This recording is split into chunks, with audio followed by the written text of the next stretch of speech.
comment faire pour nourrir 9 milliards de personnes tout en répondant aux enjeux environnementaux et sociétaux? C'est le grand défi des industries alimentaires. Parce que les ressources naturelles sont le moteur même de leur production, les industries alimentaires s'engagent pour une économie circulaire, en collaborant avec les agriculteurs pour assurer des approvisionnements responsables, en utilisant de manière optimale les ressources dans les usines afin d'en réduire les impacts, en favorisant le tri et le recyclage des emballages, en contribuant à l'utilisation de matières recyclées par les industriels d'autres filières. Tout commence par la collaboration avec les agriculteurs afin d'assurer un approvisionnement en matières premières durables, respectueuses de l'environnement et des hommes. Au cœur des usines, tout est pensé pour réduire les impacts et assurer une utilisation optimale des ressources. Entre 2010 et 2014, les industries alimentaires ont diminué de 22% leur consommation d'énergie par la réutilisation sur site de l'énergie.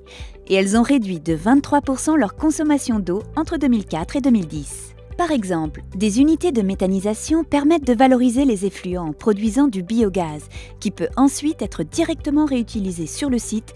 Des effluents liquides chargés en nutriments peuvent aussi être retournés aux champs sous la forme d'épandage, ce qui permet de réduire l'apport d'intrants chimiques. Si la matière est d'abord choisie pour un usage principal, rien ne se perd, tout est fait pour la valoriser au maximum. Ainsi, en moyenne, plus de 90% de la matière est valorisée. Par ailleurs, les industriels innovent sans cesse pour éco-concevoir des produits responsables de la production à l'usage.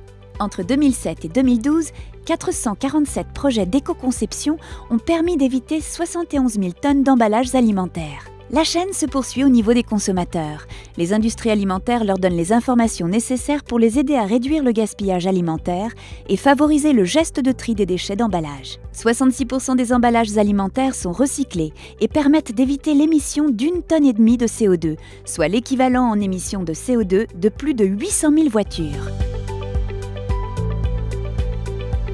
Enfin, pour boucler la boucle, les industriels innovent pour utiliser des matières recyclées dans leurs emballages et collaborent avec d'autres filières industrielles pour trouver de nouvelles valorisations à ces emballages, comme par exemple ces bouchons plastiques qui deviennent des couettes. Pour les industries alimentaires, l'économie circulaire, c'est l'opportunité d'assurer la pérennité de leurs activités grâce à l'optimisation des process, l'innovation et la collaboration sur les territoires.